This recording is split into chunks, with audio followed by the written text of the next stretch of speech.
प्यारे नबी सल्लल्लाहु अलैहि वसल्लम जब इस दुनिया में तशरीफ लाए तो उस वक्त बैतुल मुक़द्दस में ईसाइयों का ही कब्जा था और वहां चर्च वगैरह मौजूद थे।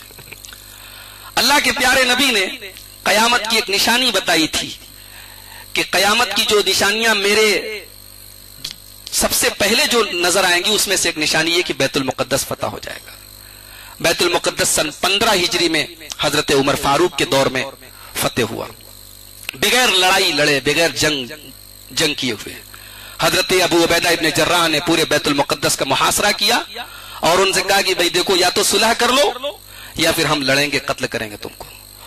तो आखिर में ईसाइयों ने कहा, बैतुल मुक़द्दस के जो पादरी थे उन लोगों ने कहा कि हम एक शर्त पर सुलह करेंगे, आपके अमीरुल मोमिनीन को आना पड़ेगा सुलह करने के लिए और बराह रास्त डायरेक्ट वो सुलह करेंगे। हजरत अबू उबैदा इब्न जर्राह ने लेटर लिखा हजरत उमर फारूक को कि ऐसी सिचुएशन है और आपका आना जरूरी है।